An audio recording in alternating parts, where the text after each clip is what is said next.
Hello दोस्तों, आपका स्वागत करता हूं मैं महेंद्र सिंह आपके अपने YouTube channel school of study में।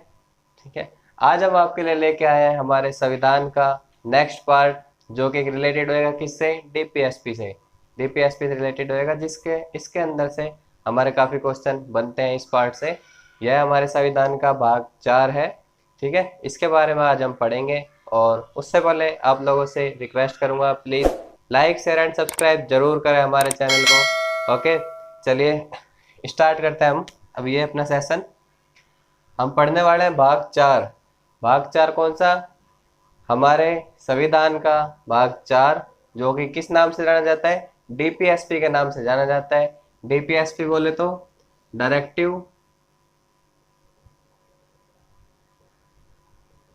Principle of state policy.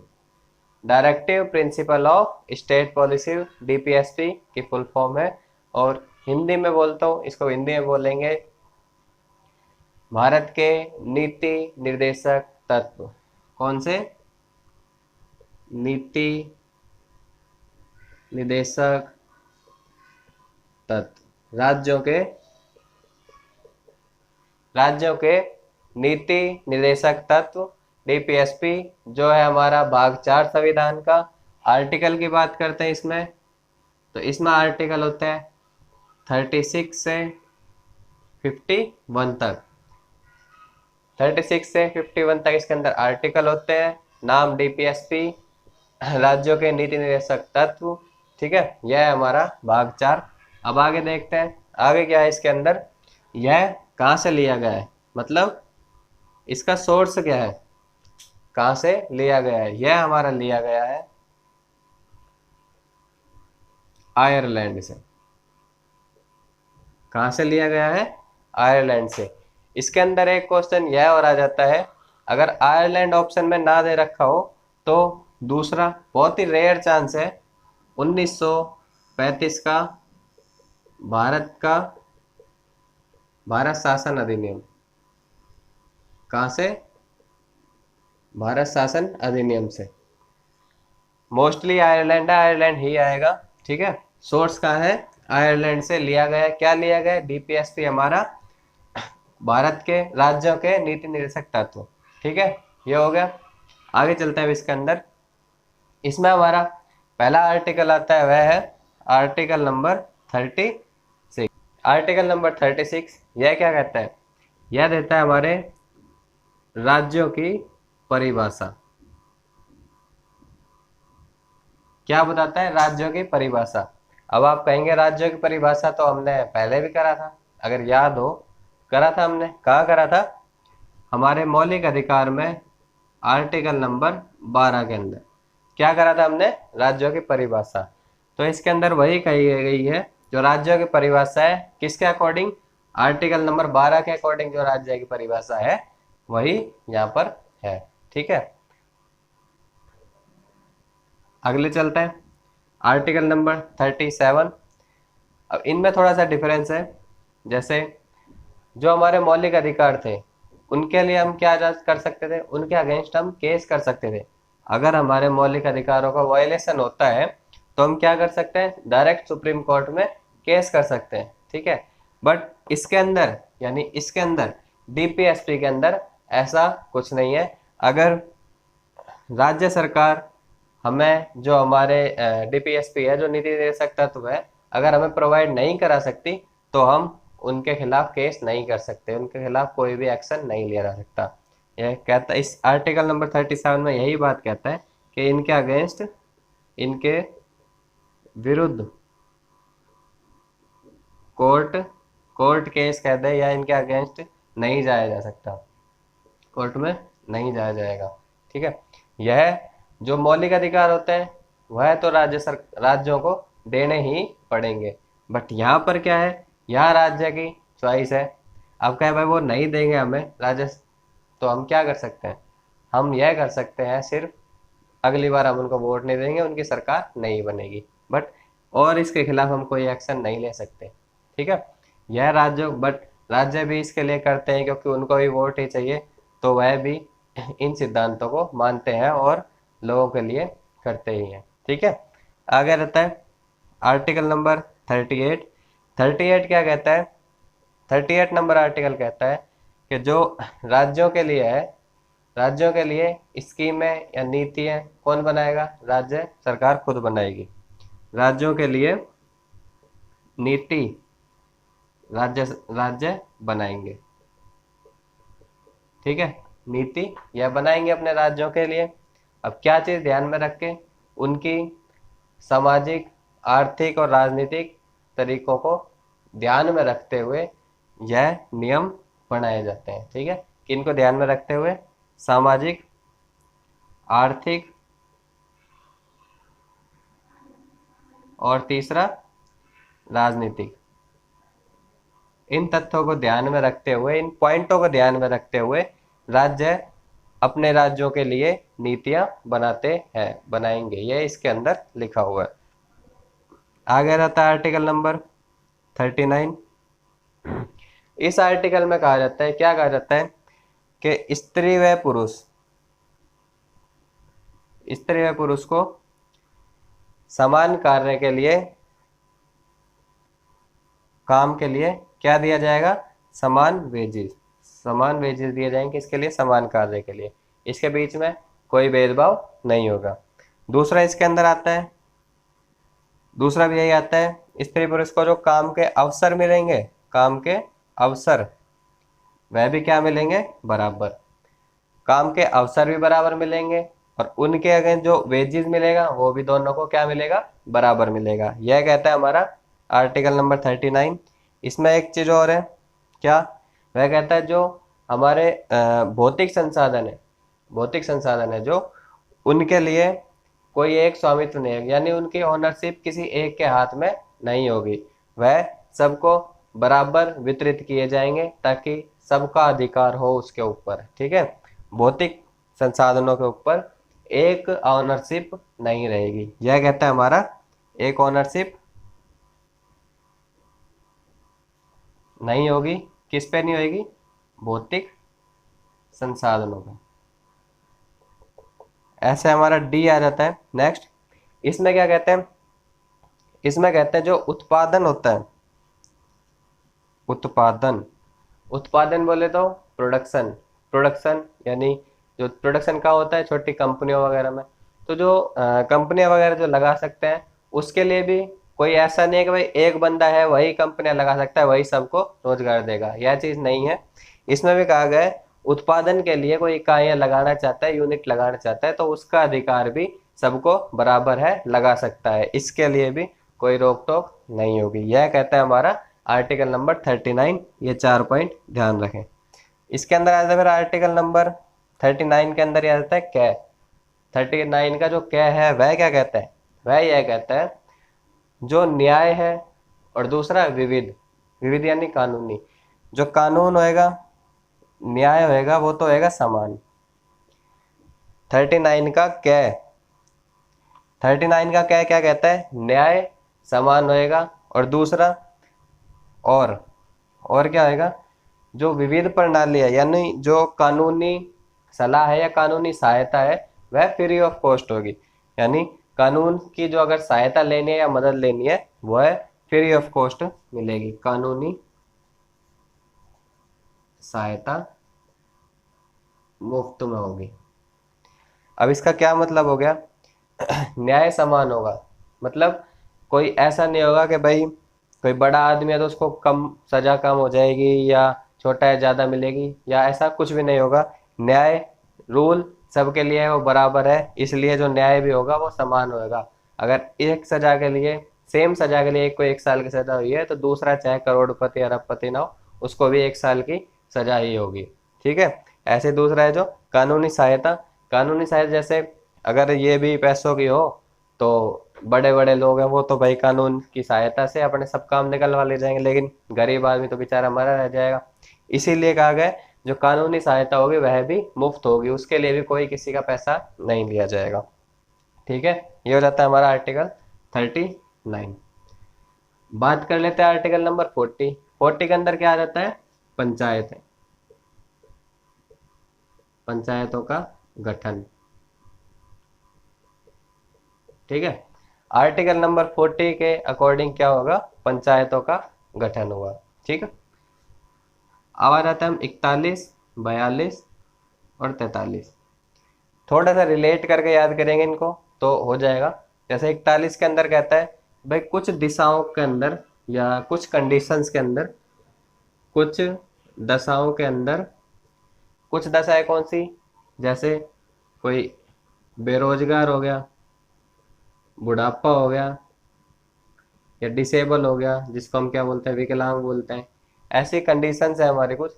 इस कंडीशन में सरकार एक अधिकार देगी, निश्चित अधिकार देंगी। कैसे, जैसे जो अभी करती है उसका बता देते हैं, बेरोजगार है तो उसको रोजगार दिया जाता है। कैसे, मनरेगा के थ्रू। बुढ़ापा है तो उसको क्या मिलता है, पेंशन मिलती है। ठीक है। कौन सी इसको बोलते हैं सहायता, लोक सहायता जो बोलते हैं। ठीक है। कौन सी सहायता मिलेगी, लोक सहायता। कोई बीमार व्यक्ति है, यहाँ लगा लेता है बीमार, एक और कोई बीमार व्यक्ति है तो उसको सर गवर्नमेंट हॉस्पिटल खोल रखे हैं तो उसको वहां से सहायता मिल सकती है। यह चीजें हैं कि इन दशाओं के अंदर, कुछ दशाओं के अंदर गवर्नमेंट ने एक निश्चित अधिकार दे रखे हैं जो व्यक्ति वहां जाकर पा सकता है। ठीक है। आगे रहता है 42।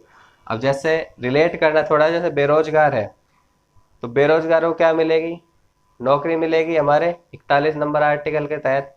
लेकिन फिर 42 वाला क्या कह देता है, जो भाई नौकरी मिलेगी ना वो न्यायगत हो, ठीक, यानी कानून के अंदर सही हो। और दूसरा इसके अंदर क्या कहेगा, नौकरी न्यायगत तो हो, साथ में मानवोचित भी हो। मानवोचित मतलब मानव के करने योग्य काम हो। यूं नहीं है कि हमने रोजगार दिया बेरोजगार को तो बस ऐसा दे दिया जो उसके करने लायक काम भी नहीं है। हम कह दे बैलगाड़ी है और उसको तेरे को खींच के लेके जानी आगे तो वह मानव योग्य काम तो नहीं हुआ। उसी के लिए है कि जो काम मिलेगा न्यायगत हो, कानूनी तौर पर सही हो, और दूसरा क्या हो जाए, उसके करने योग्य हो, मानवोचित हो। ठीक है।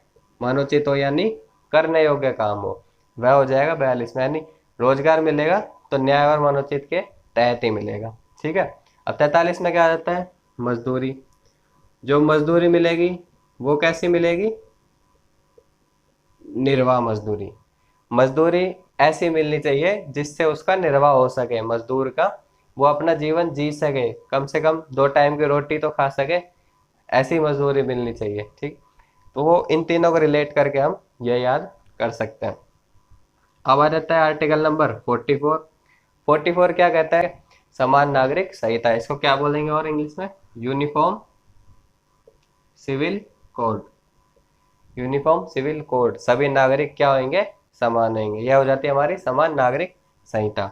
आगे आ जाता है आर्टिकल नंबर 45। ये तो हमारे याद हो गया, चार चार बराबर है तो नागरिक संहिता समान होगी, बराबर होगी, ऐसे रिलेट करके हो जाएगा। आगे आ जाता है आर्टिकल नंबर 45। 45 के अंदर क्या कहता है, 45 में कहता है 6 से 14 वर्ष, जो 6 से 14 वर्ष के बच्चे होते हैं उनके लिए शिक्षा फ्री में अवेलेबल होगी। यह क्या था, यह जो हमारा मूल संविधान था उसके अंदर आर्टिकल 45 में यह बातें लिखी हुई थी। बट क्या हुआ, हमारा जो हुआ था 86वां संशोधन सन 2002 में, उसमें क्या करा, इस बात को ले गया कहाँ, 21A के अंदर। 21A के अंदर इसको ले गया कि भाई 6 से 14 वर्ष के बच्चों को जो शिक्षा मुफ्त में दी जाएगी वह क्या कहलाएगी, मौलिक अधिकार कहलाएगी। 21 हमारा किस में आता है, मौलिक अधिकार में, वहां ये चला गया। अब इसमें अब क्या बच गया, फिर इसमें बच गया जो 6 वर्ष से कम के बच्चे होंगे उनकी शिक्षा का इस आर्टिकल के तहत मिलेगी। ठीक है। 6 से कम वर्ष के आयु के लिए शिक्षा जो होगी वह आर्टिकल 45 के तहत मिलेगी, 45 आर्टिकल के तहत मिलेगी। ठीक है। अब आ जाता है आर्टिकल नंबर 46। अब 46 क्या कहता है, 46 कहता है कि भाई SC और ST, और दूसरा जो भी दुर्लभ है, जो भी मतलब कमजोर है, SC ST और कौन से वर्ग, कमजोर वर्ग, उनकी शिक्षा का अधिकार भी होगा। ठीक है, उनका शिक्षा का अधिकार भी होगा। यह किस में लिखा है, 46 आर्टिकल के अंदर। ठीक। आगे आ जाता है आर्टिकल नंबर 47। 47 में क्या कहता है, नागरिकों का पोषण, क्या कहते हैं, नागरिकों का पोषण, पोषण की मतलब खाने की, नागरिकों के खाने का, पोषण का और उनके स्वास्थ्य का ध्यान रखा जाएगा। किसके द्वारा? राज्यों के द्वारा उनके पोषण का और स्वास्थ्य का ध्यान रखा जाएगा।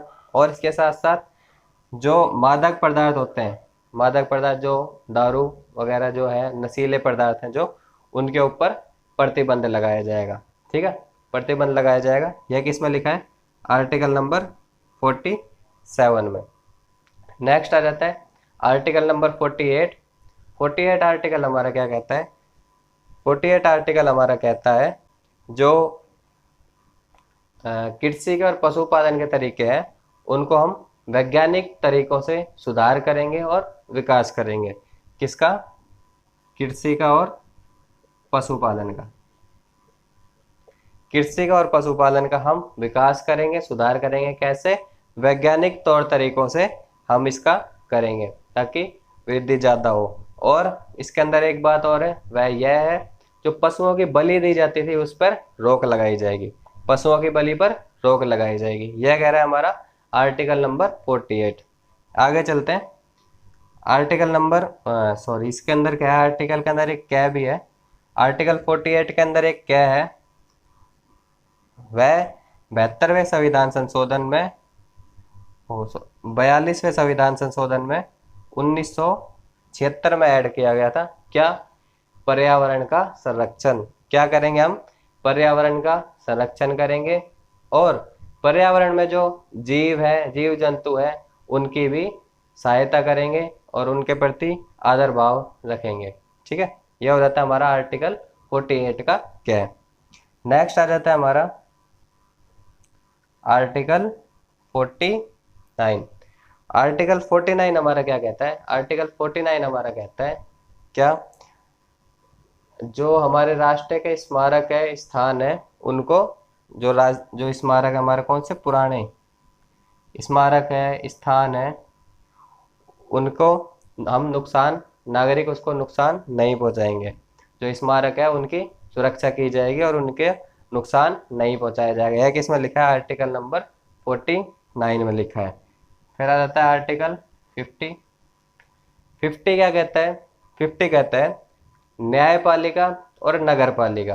ठीक है, जो हमारे राज्य में काम करती है वो कहलाती है नगर पालिका और जो न्याय होता है वो किस में होता है? न्यायपालिका। यानी जो केस वगैरह होते हैं, जो सुरक्षा के जो पुलिस कोर्ट वगैरह होता है, वो न्यायपालिका कहलाती है। तो ये दोनों क्या होएगी? अलग अलग। ठीक है, यह दोनों क्या होएंगी? अलग अलग होएंगी। न्यायपालिका स्वतंत्र है, इसीलिए जिस देश में न्यायपालिका स्वतंत्र होती है वहाँ नागरिकों के ऊपर दुराचार होने की संभावना बहुत कम होती है और नहीं होती। ठीक है, इसीलिए नगर पालिका और न्यायपालिका को अलग अलग करा गया था। किस आर्टिकल के तहत? आर्टिकल नंबर 50 के तहत नगर पालिका, न्यायपालिका अलग अलग किया गया है। आगे आ जाता है आर्टिकल नंबर 51। अब 51 क्या कहता है? 51 हमारा कहता है कि अंतर्राष्ट्रीय स्तर पर देशों के साथ में संबंध अच्छे बनाए रखने, शांति संबंध बनाए रखने, वह कहता है आर्टिकल नंबर 51। कोई अगर लड़ाई वगैरह होती है तो उसको शांति के साथ सुधारा जाए। और अंतर्राष्ट्रीय विवाद, अगर और भी किसी देशों का अंतर्राष्ट्रीय विवाद हुआ पड़ा है, उसको भी हम क्या करेंगे? अगर मीडिएटर बन के, मध्यस्थता करके हम उसको भी सुधार सकते हैं, दोनों के बीच में शांति समझौता करवा के उसको खत्म कर सकते हैं। यह कहता है हमारा आर्टिकल नंबर 51। ठीक है, यह था हमारा भाग 4 डीपीएसपी का आर्टिकल नंबर 36 से 51 जो हमारे है इसके अंदर, भाग 4 के अंदर। ठीक है, यह हो गया। अब नेक्स्ट हम लाएंगे जो भाग 4 के बाद भाग 4 का एक क्या है। ठीक है, यानी भाग 4 का हमारे एक पार्ट और है, उसके अंदर हमारे क्या है उसके बारे में बता देते हैं। आर्टिकल नंबर 51 तक यहाँ हो गया, उसके अंदर आर्टिकल नंबर 51 के क्या यह आएगा भाग 4 के अंदर 51 का आर्टिकल क्या आएगा। उसके अंदर हमारे लिखे हुए क्या? मौलिक कर्तव्य। ठीक है, मौलिक कर्तव्य लिखे हुए हैं और मौलिक कर्तव्यों के बारे में हम अपनी नेक्स्ट वीडियो में चर्चा करेंगे। ठीक है, आज के लिए इतना ही। उम्मीद करता हूँ आपको हमारा सेशन अच्छा लगा होगा, और आप प्लीज़ शेयर एंड सब्सक्राइब जरूर करें हमारे चैनल को, और कमेंट करके हमें ज़रूर बताएं कि आपको हमारा सेशन कैसा लगता है। Okay, thank you.